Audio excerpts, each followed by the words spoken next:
Bien-aimés dans le Seigneur, bonjour. C'est un privilège de se trouver dans la maison du Seigneur pour écouter le Seigneur, pour l'adorer, le louer, le glorifier. Et puis ce dimanche, c'est un dimanche spécial, dimanche de Pâques. Nous sommes le 21, c'est ça?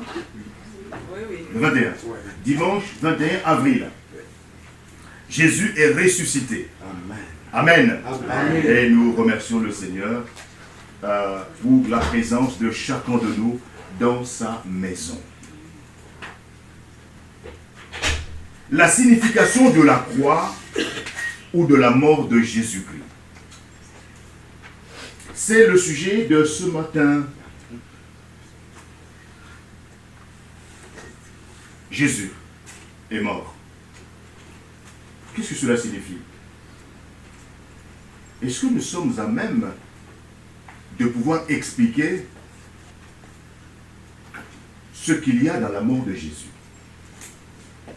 Nous allons pour cela lire un texte dans l'évangile de Matthieu, chapitre 27, du verset 45 au verset 53. Matthieu 27, 45 à 53.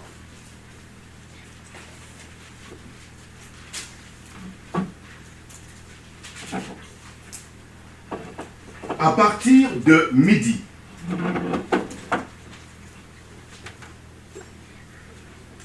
et jusqu'à 3 heures de l'après-midi, le pays entier fut plongé dans l'obscurité. Vers 3 heures, Jésus-Christ cria d'une voix forte: Élie, Élie, lama sabachthani. Ce qui veut dire: mon Dieu, pourquoi m'as-tu abandonné? En entendant ces paroles, certains de ceux qui étaient là s'exclamèrent: il appelle Élie. L'un d'entre eux courut aussitôt prendre une éponge qu'il imbiba de vinaigre et piqua au bout d'un roseau. Il la présenta à Jésus pour qu'il boive. Quand les autres lui dirent: attends, on va bien voir si Élie vient le délivrer. À ce moment, Jésus poussa de nouveau un grand cri et rendit l'esprit. Et voici qu'au même instant, le rideau du temple se déchira en deux. De haut en bas, la terre trembla, les rochers se fendirent. Des tombes s'ouvrirent, et les corps de beaucoup d'hommes fidèles à Dieu, qui étaient morts, ressuscitèrent. Ils quittèrent leur tombeau et, après la résurrection de Jésus, ils entrèrent dans la ville sainte, où beaucoup de personnes les virent. Amen. Amen. La signification de la croix ou de la crucifixion, de la mort de Jésus-Christ. Un seul homme sur 30 000 crucifiés par les Romains au 1er siècle en Palestine. Oui, un seul homme parmi eux est mort pour expier ou effacer les péchés du monde. En 740 avant Jésus-Christ, en Ésaïe 53, verset 5, le prophète Ésaïe a prédit de manière frappante que le Messie, dont la venue était annoncée, serait blessé pour nos péchés, brisé pour nos iniquités, et qu'il porterait en son corps les péchés de toute l'humanité déchue. En 480, avant Jésus-Christ, en Zacharie 12, verset 10b, le prophète Zacharie a prédit qu'un jour, le peuple élu de Dieu se tournera comme une nation vers celui qu'il a percé et qu'il pleurera sur lui comme on pleure sur un fils unique. Dans le Nouveau Testament, l'apôtre Paul, en Galates, chapitre 3, verset 13, explique que sur la croix, Christ est devenu malédiction pour nous qui la méritions. Et l'apôtre Pierre, en 1 Pierre 3, verset 18, déclare que Christ aussi a souffert une fois pour les péchés, lui juste pour des injustes, afin de nous amener à Dieu le Père. Il a été mis à mort quant à la chair et rendu vivant quant à l'esprit.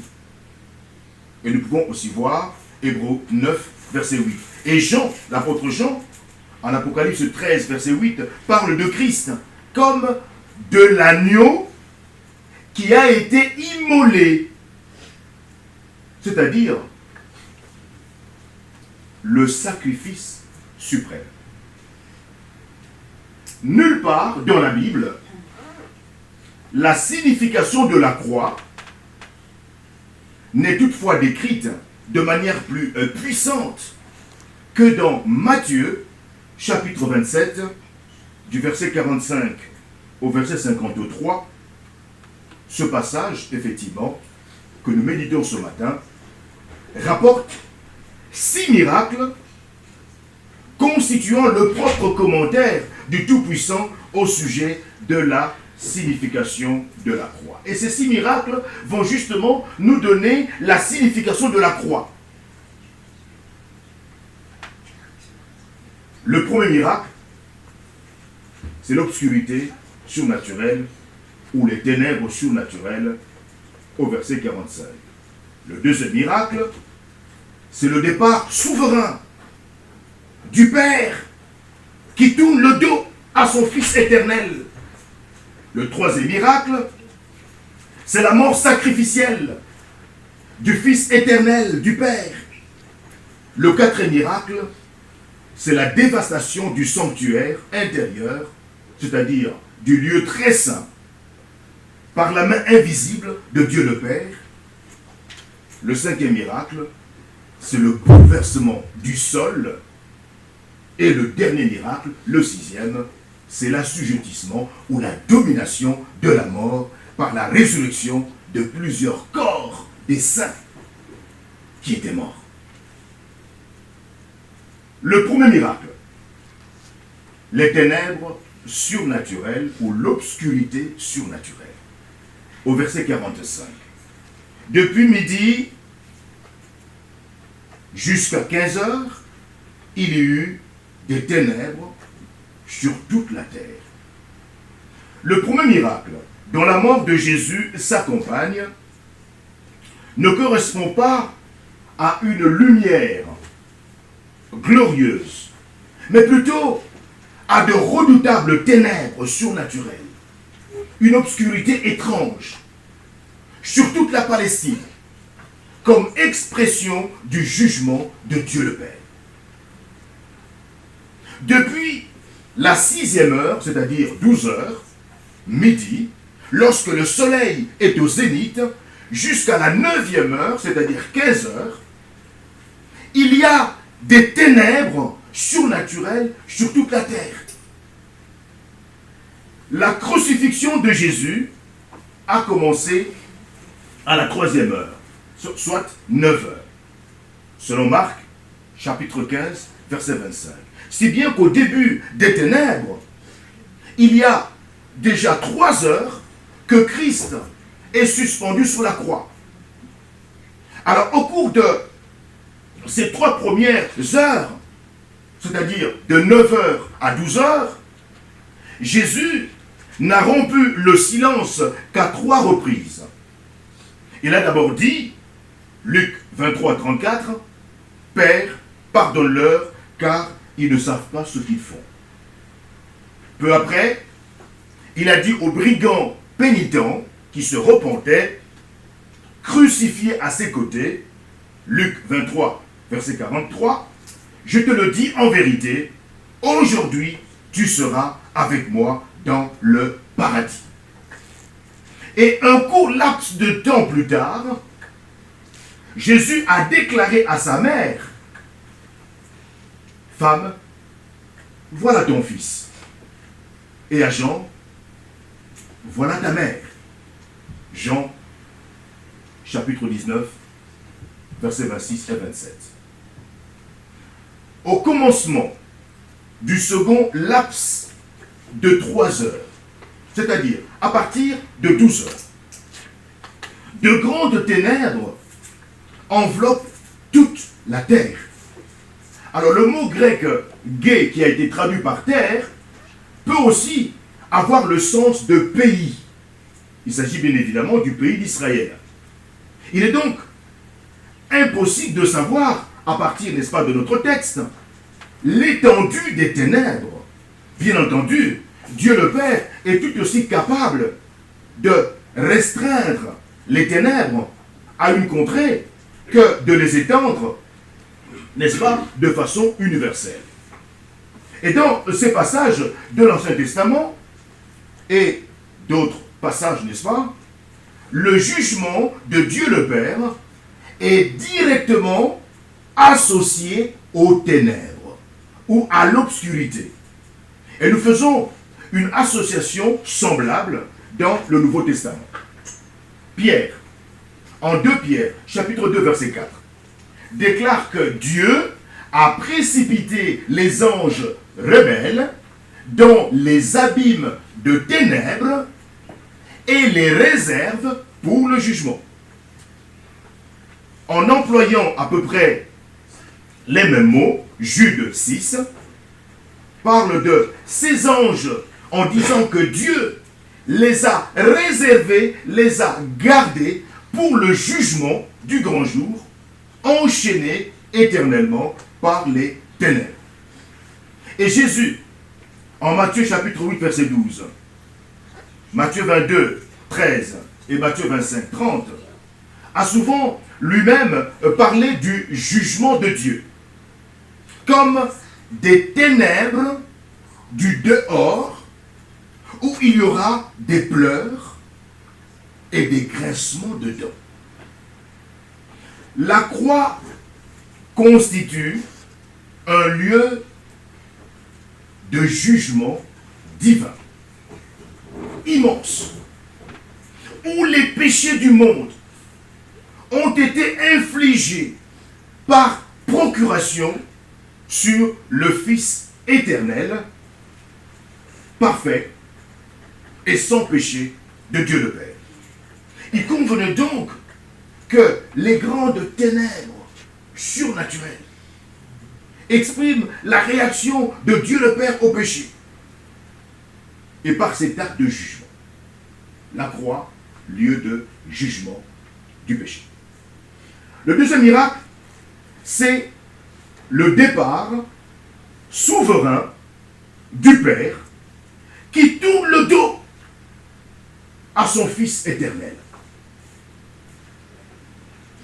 Un deuxième miracle se produit vers la 9e heure, à savoir 15 heures, par le truchement d'un événement inexplicable que nous pourrions appeler le départ souverain du Père, par lequel Dieu le Père se sépare de Dieu le Fils en quelque sorte. Une déchirure mystérieuse au sein de la Trinité. À cette heure-là, 15 heures, Jésus s'écrie d'une voix forte. Élie, Élie, lama sabachthani. Et comme Matthieu l'explique, le nom hébreu Élie, Marc 15 et 34, emploie la forme araméenne Eloi, Eloi qui signifie mon Dieu.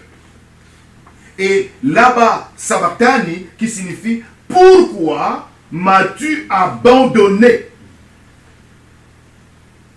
Mes amis, étant donné que Jésus cite ici le psaume 22, les quelques-uns de ceux qui sont là doivent bien entendu entretenir peu de doute quant à la signification de ce que Jésus est en train de déclarer.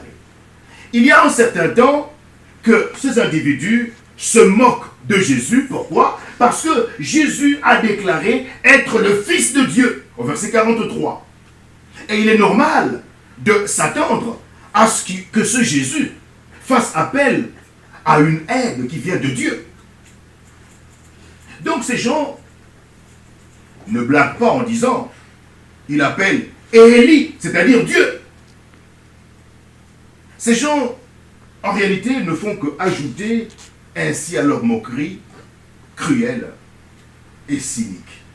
Par ce miracle unique et étrange, Jésus a crié l'angoisse que lui infligeait la séparation qu'il vivait maintenant d'avec son Père Céleste pour la première fois et la seule fois de toute l'éternité. Mes amis, il s'agit de la seule occasion rapportée dans la Bible où Jésus ne s'est pas adressé à Dieu comme à son Père.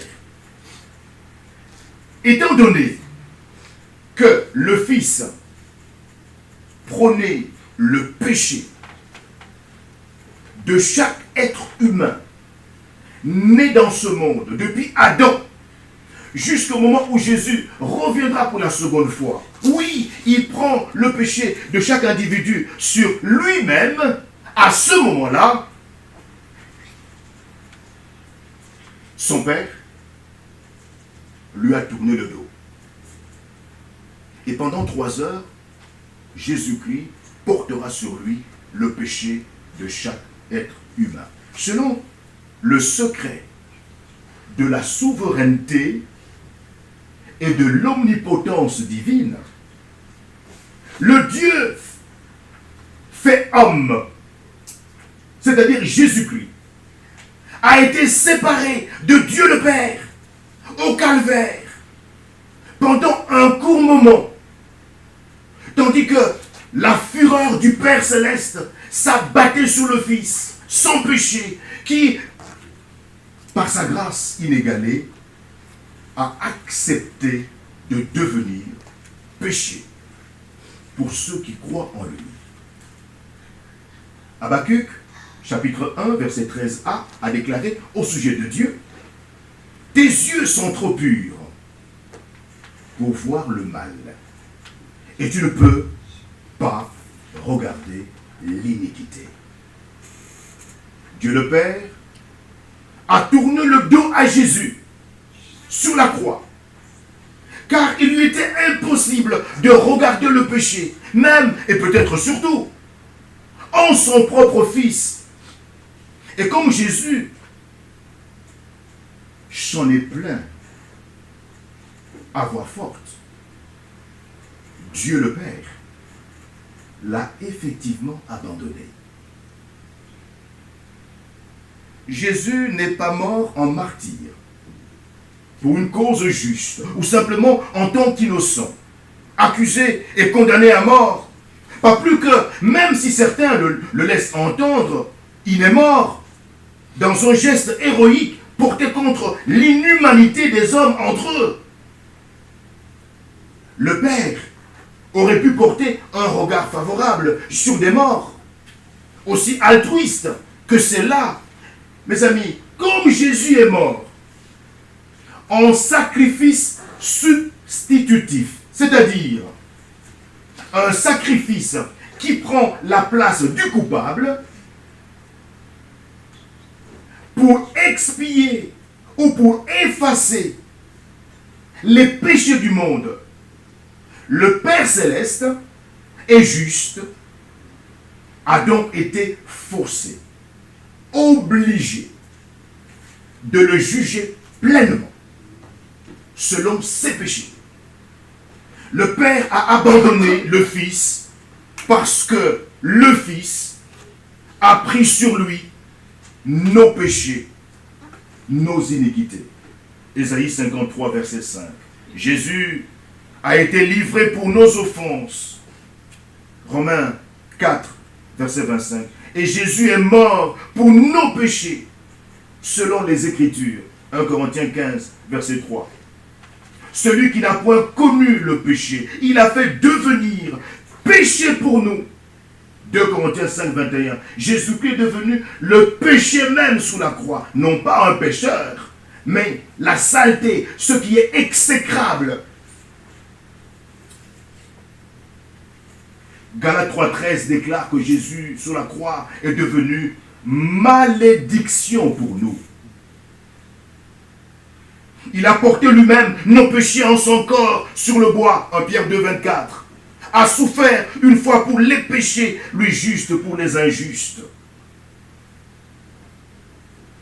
Et est devenu victime expiatoire pour nos péchés.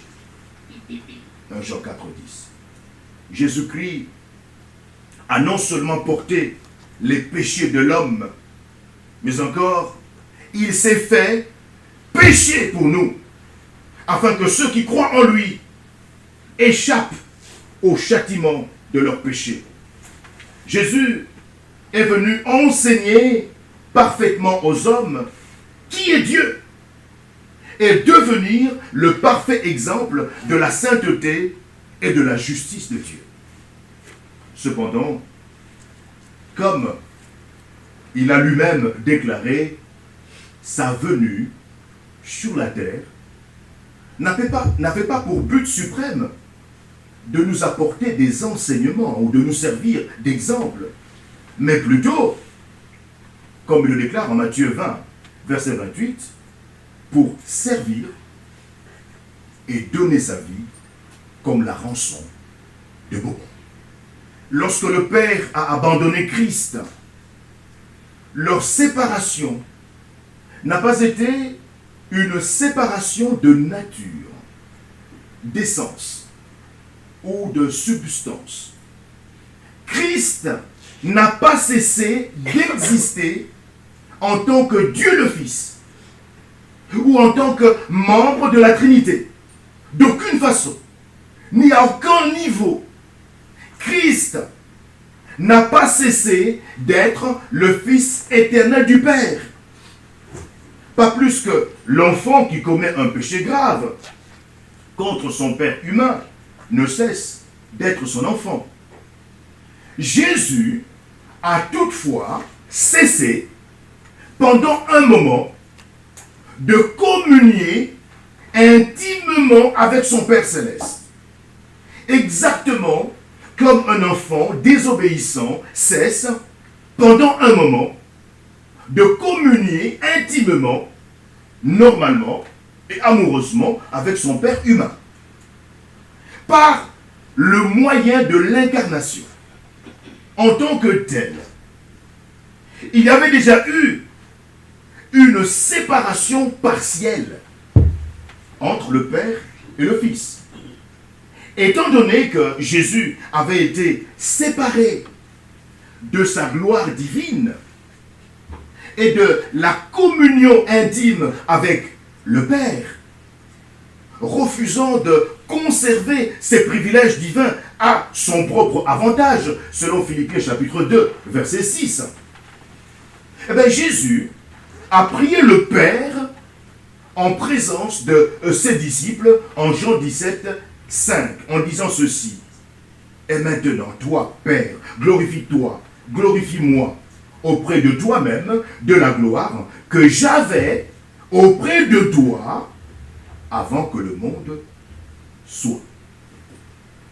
à la croix, sa séparation d'avec le Père est devenue incommensurablement plus profonde que l'incarnation, empreinte d'humilité de ces 33 années de vie terrestre.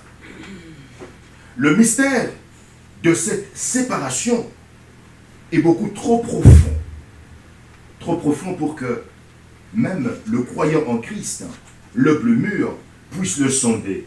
Par contre, Dieu le Père en a révélé la vérité fondamentale pour que nous l'acceptions et que nous la comprenions dans les limites de nos capacités par l'illumination de son esprit. Mes amis, nulle part dans la Bible, nous ne voyons la réalité de la mort sacrificielle de Jésus et de l'angoisse que lui a causé sa séparation d'avec son Père de manière plus claire et plus pénétrante que dans les souffrances qu'il a subies sur la croix, à cause, bien évidemment, du péché. En se faisant volontairement engouffrer dans nos péchés et dans ceux des hommes de tous les temps, eh bien, Jésus se tordait d'angoisse. Non pas à cause des lacérations qui lui traversaient le dos et qui déchiraient sa peau, à cause des épines qui lui transperçaient encore la tête ou des clous qui le retenaient à la croix, mais à cause de la perte incomparablement douloureuse de sa communion avec son Père Céleste, que le fait qu'il soit devenu pour nous péché lui a valu. Peu après avoir crié à Dieu le Père, parce que Dieu le Père l'avait abandonné,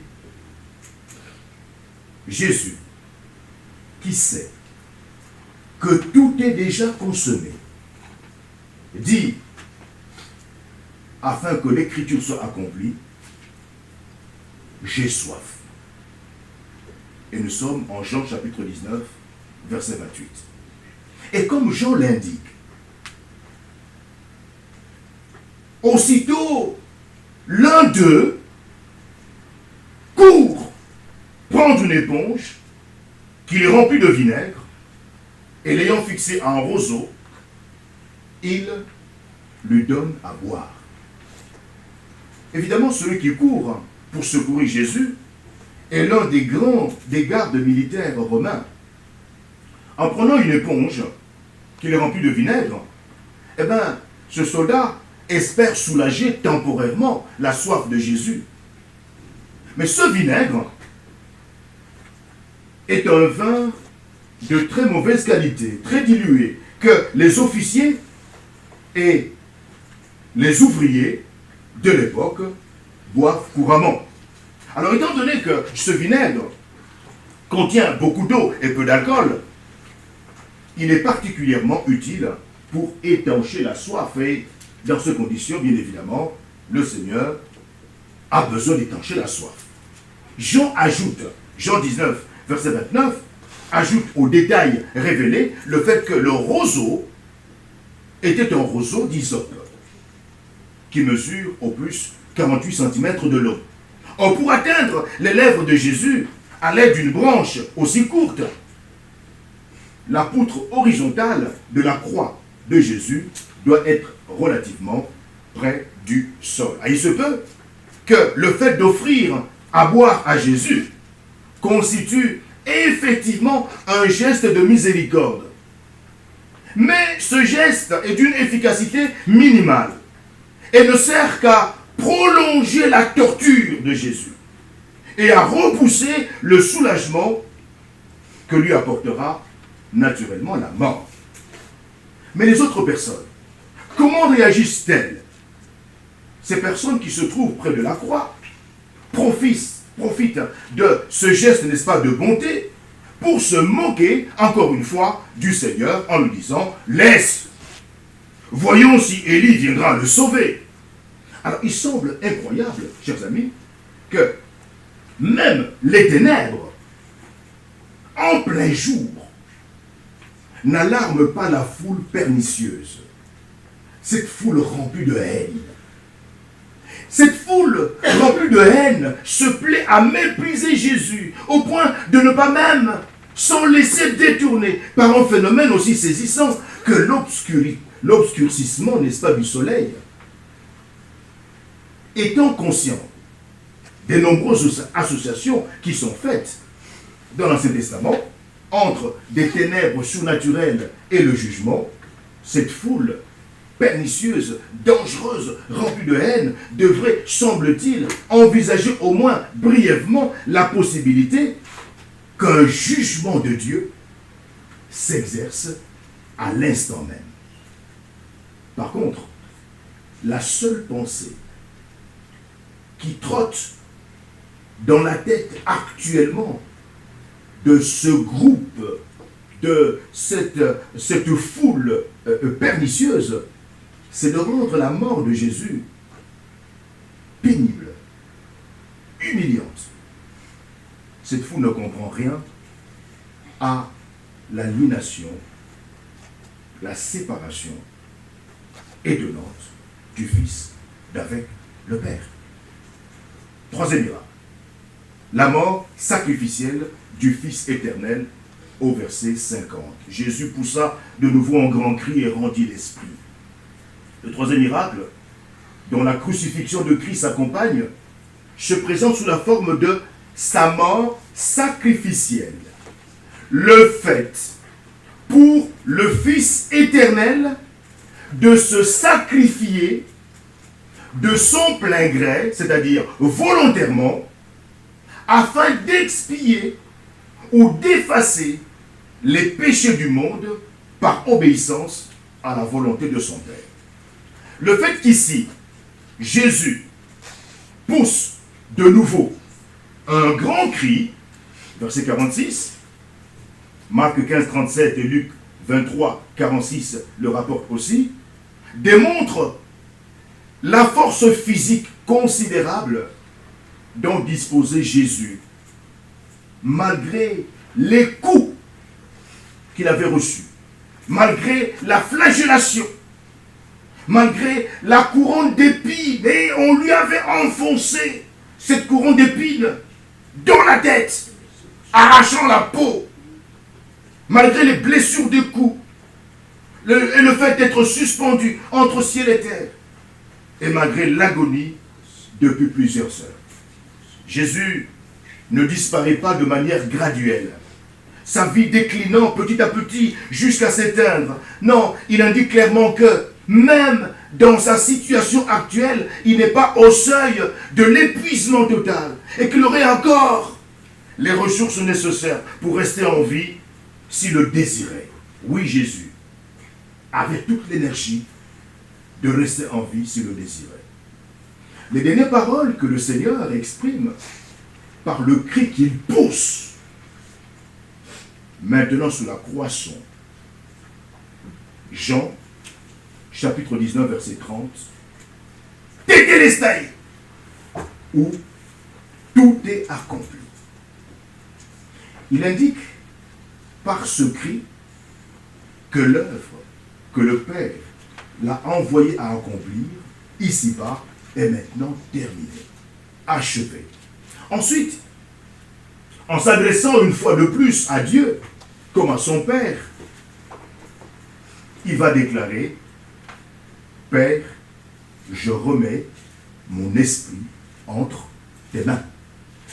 Luc 23, 46. Quand Jésus a déclaré Tétélestai, cela signifie tout est accompli. Et vous savez qu'à ce moment-là, le diable et son monde des ténèbres étaient désarmés. Car Colossiens dira que Jésus-Christ a désarmé les autorités, les pouvoirs, et les a livrés publiquement en spectacle. Le diable voulait fuir, mais c'était trop tard. Jésus les a enfouis dans son cortège de victoire. Ils étaient tous neutralisés sous la croix de Golgotha. Et c'est après cela qu'il va remettre son esprit entre les mains de son Père.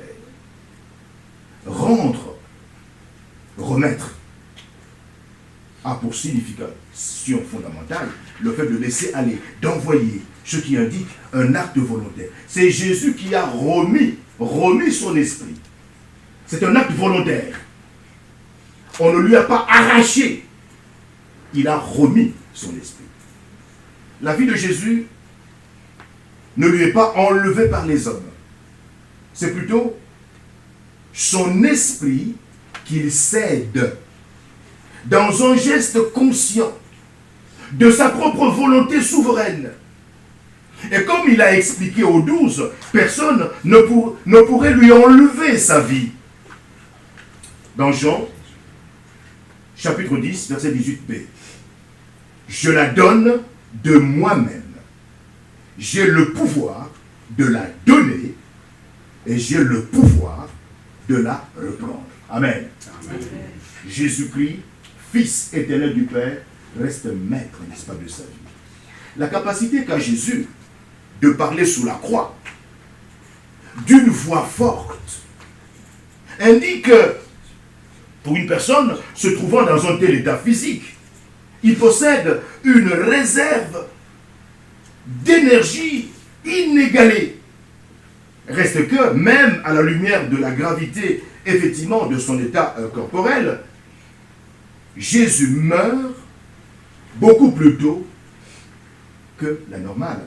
Et par conséquent, lorsque Joseph d'Arimathée informe Pilate de la mort de Jésus et lui demande la permission de récupérer son corps, le gouverneur s'étonne de cette rapidité et demande à un centenier de corroborer ces faits. Marc 15, 43 à 45.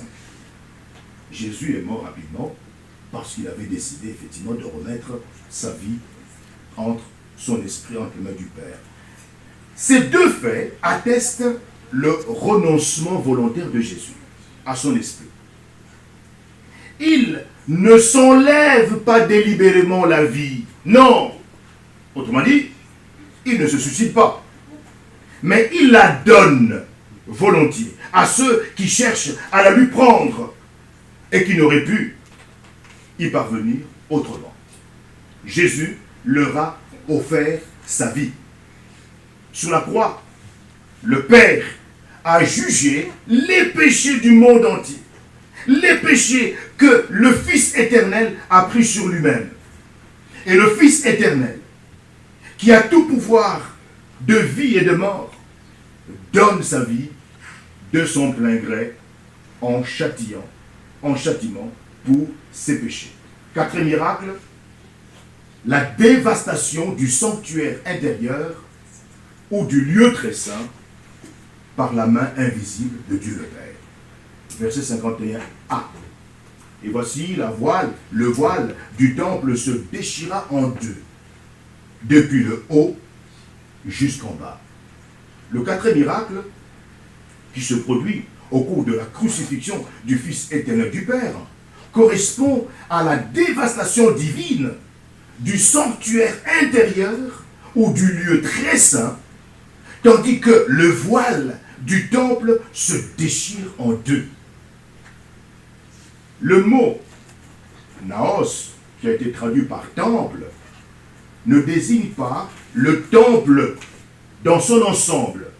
Vous savez que le temple était composé de trois grandes parties, le lieu très saint, le lieu saint et le parvis. Il ne s'agit pas, n'est-ce pas, bien évidemment, de cela. Mais il s'agit plutôt du sanctuaire intérieur, appelé le lieu très saint, où Dieu réside, alors, par sa présence symbolique.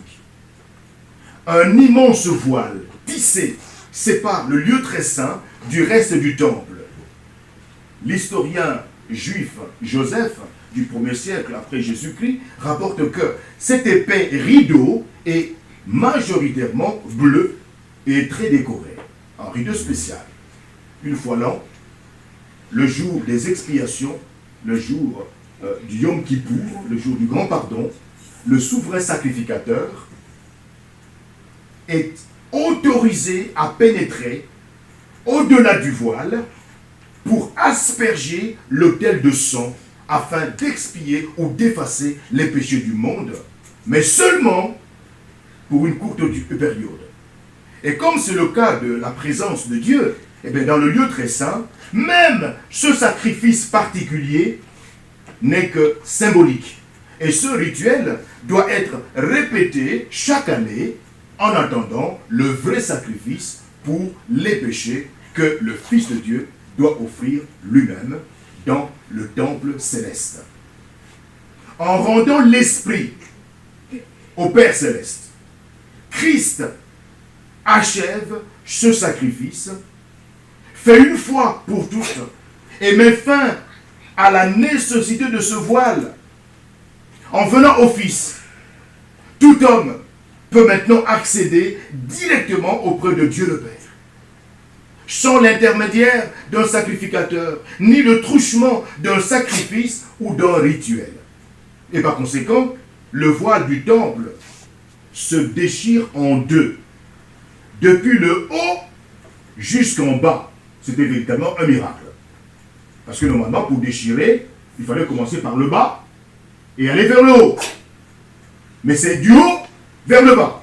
On voit bien que c'était l'intervention miraculeuse de Dieu le Père qui a permis de déchirer ce rideau. Car la barrière du péché est éliminée à tout jamais pour ceux qui mettent leur foi dans le Fils éternel comme Seigneur et Sauveur. En déchirant le voile du temple, Dieu le Père déclare en réalité ceci. Par la mort de mon Fils, Jésus-Christ, on a désormais libre accès à ma sainte présence. Il a payé le plein prix pour les péchés de quiconque se confie en lui. Et j'ouvre maintenant la porte bien grande à tous ceux qui viendront goûter en son nom à ma sainte présence. Voici l'exhortation que l'auteur de l'Épître aux Hébreux nous adresse, Hébreux, chapitre 4, verset 16. Approchons-nous donc avec assurance du trône de la grâce, afin d'obtenir miséricorde et de trouver grâce pour être secouru dans nos besoins. Le déchirement théâtral du voile par le Père se produit lorsque le temple est rempli d'adorateurs. Oui, ce jour-là, il y avait beaucoup d'adorateurs, y compris non seulement d'innombrables sacrificateurs, mais encore de plusieurs milliers de pèlerins, en train de célébrer le rituel du sacrifice pascal. Même si le temple ne sera détruit qu'en l'an 70 après Jésus-Christ, soit une quarantaine d'années plus tard, eh bien, le système sacrificiel d'Israël et son sacerdoce perdent même leur valeur symbolique lorsque le voile se déchire en deux et que le lieu est très saint et exposé. Les cérémonies et les fonctions sacerdotales se poursuivront jusqu'à la destruction du temple, mais elles perdent leur importance au moment de la mort de Christ, à l'abrogation de l'ancienne alliance et à l'inauguration de la nouvelle. Désormais, le lieu très saint est accessible. Avant cet événement, de la déchirure du rideau, quiconque se permettait d'entrer dans le lieu très saint était frappé de mort. Sauf le souverain sacrificateur. Même lui, s'il avait des péchés conscients en lui et qu'il rentrait dedans, l'Éternel le frappait de mort. Désormais, cela est fini. Cinquième miracle, le bouleversement du sol. Verset 51b. La terre trembla, les rochers se fendirent. Oui, le cinquième miracle qui se produit durant la crucifixion correspond à un tremblement de terre surnaturel. Immédiatement, après la mort de Jésus et le déchirement du voile du temple en deux, la terre tremble et les rochers se fendent en faisant au monde, et surtout à son peuple élu, une autre affirmation au sujet de son Fils. Le Père frappe Jérusalem et les contrées avoisinantes d'un tremblement de terre dévastateur. Une fois de plus, l'Ancien Testament donne un aperçu de l'importance de cet événement. Lorsque Dieu est apparu à Moïse sur la montagne du Sinaï, toute la montagne trembla avec violence. Exode 19, 18. Et lorsqu'il est apparu à Élie sur une montagne, il y eut un vent fort et violent qui déchirait les montagnes et brisait les rochers. Et après le vent, ce fut un tremblement de terre. 1 Roi 19, verset 11. David a chanté au sujet de la terre qui tremblait quand le Seigneur était en colère. 2 Samuel 22, verset 8. Psaume 18, verset 8. Et Psaume 17, verset 19. Et Ésaïe a dit que le Seigneur a châtié son peuple avec des coups de tonnerre, des tremblements de terre et un bruit formidable. Ésaïe 29, verset 6. Jérémie a dit que Dieu frappait de sa colère les nations de la terre en la faisant trembler. Jérémie 10, verset 10. Le livre de l'Apocalypse nous raconte que Dieu fera tomber les étoiles sur la terre et que toutes les montagnes et les îles seront remuées de leur place lors du jugement dernier. Apocalypse 6, versets 13 et 14. Dans la création d'origine, il n'y avait pas de tremblement de terre. Pourquoi? Parce que la terre, comme tout le reste que Dieu a créé, était parfaite. Avant la chute, Adam et Ève vivaient dans un milieu parfait, sur la terre, en présence même de Dieu. Cependant, lorsqu'ils ont péché, non seulement ils ont été maudits et séparés de Dieu, mais encore la terre qu'ils habitaient a elle aussi été maudite. Et depuis lors, la terre subit, tant au sens littéral que figuré, les forces destructrices de la corruption maléfique de Satan et le jugement de Dieu. Un jour, il y aura de nouveaux cieux et une nouvelle terre. Mais d'ici le moment où l'usurpateur sera jeté pour toujours dans les temps de feu et que le véritable souverain, c'est-à-dire Jésus-Christ, régnera dans son royaume, la terre continuera de subir la corruption et la destruction.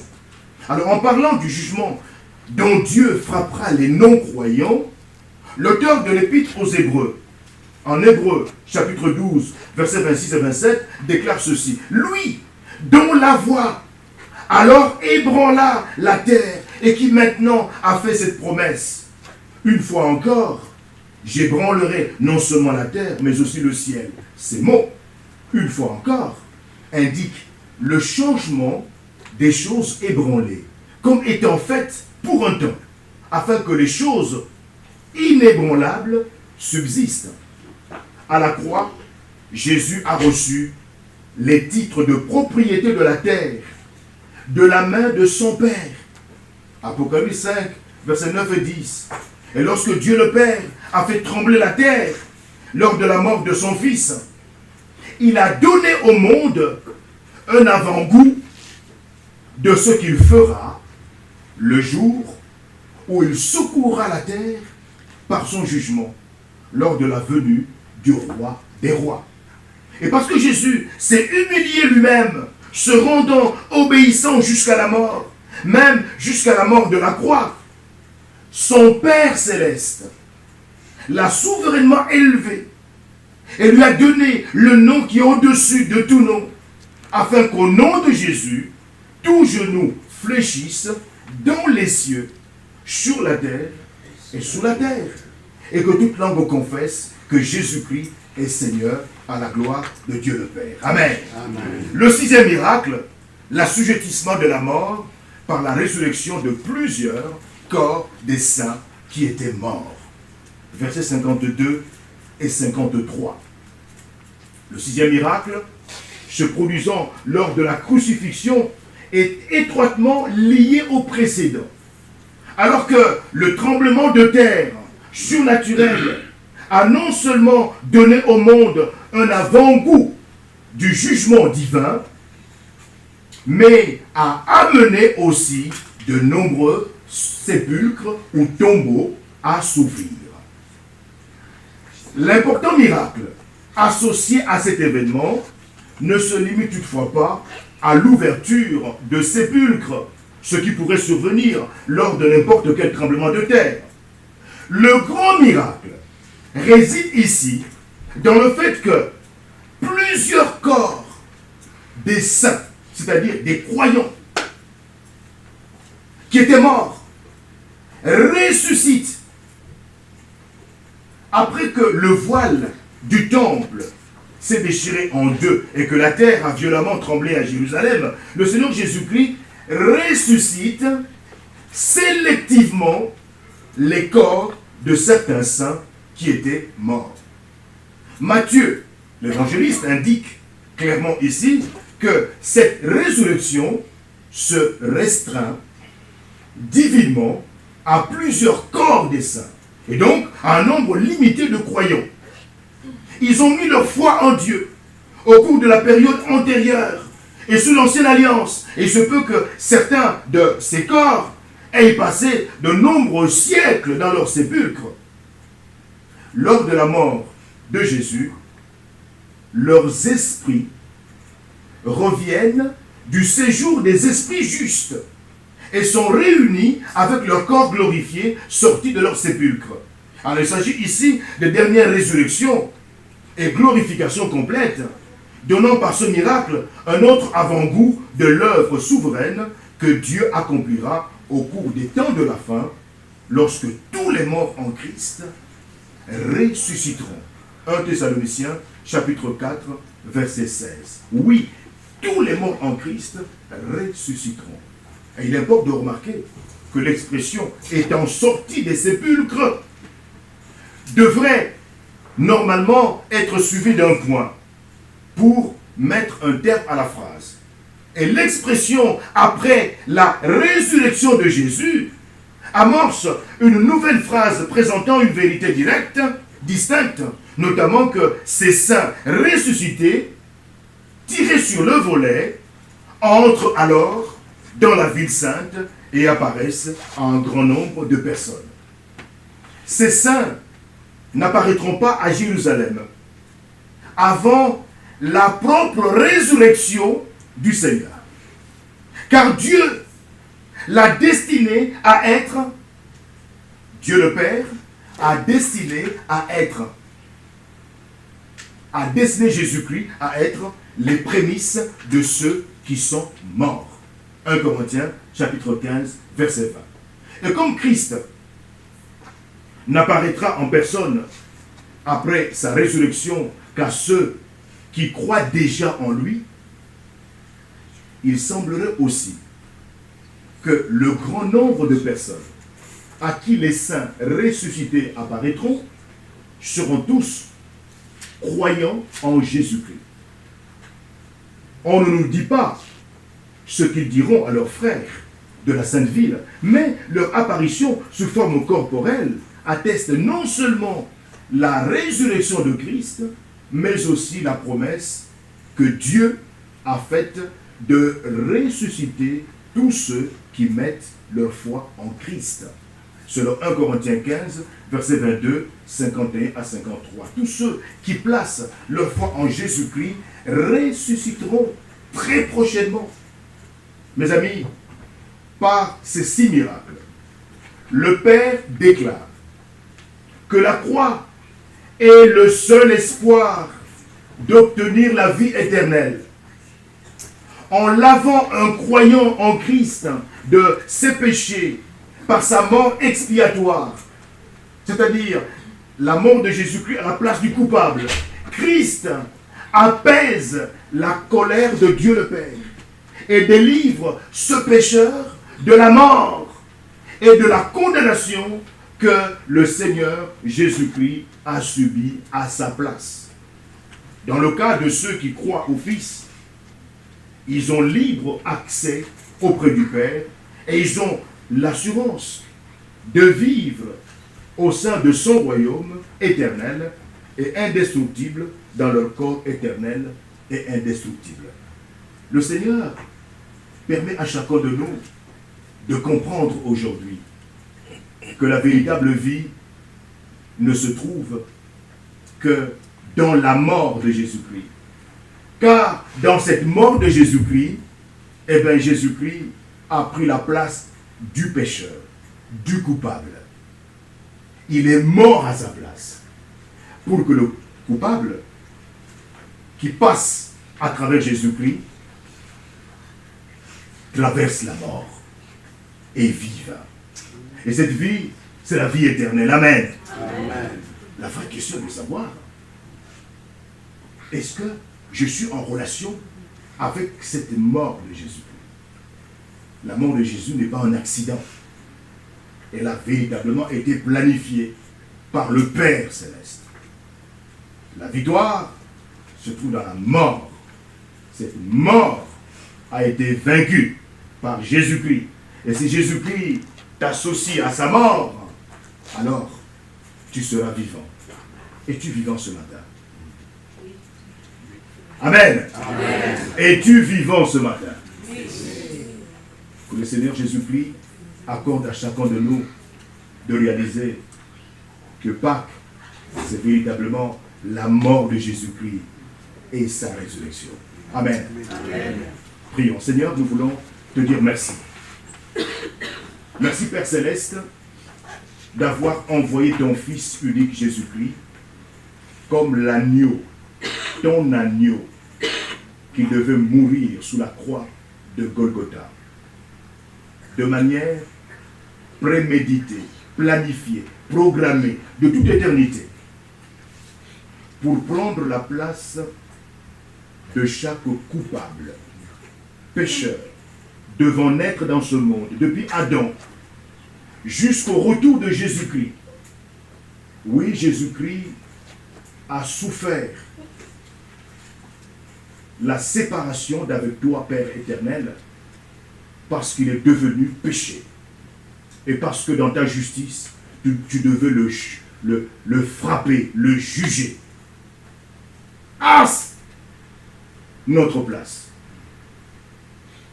Nous voulons t'exprimer notre gratitude pour ce que tu as fait pour nous. Et si dans cette salle, quelqu'un n'a pas encore fait la paix avec toi, Père, nous te prions de le visiter par ton esprit. Montre-lui que Jésus-Christ est mort sous la croix à sa place, à cause de ses péchés, pour qu'il soit libre. Que cette mort de Jésus n'était pas accidentelle, c'était plutôt planifié par toi, Père éternel, pour que nous puissions expérimenter la vraie liberté. Alléluia. Donne-nous de proclamer cette bonne nouvelle de la mort et de la résurrection de Jésus-Christ, car Jésus-Christ ne meurt plus, il est vivant pour toujours. Amen.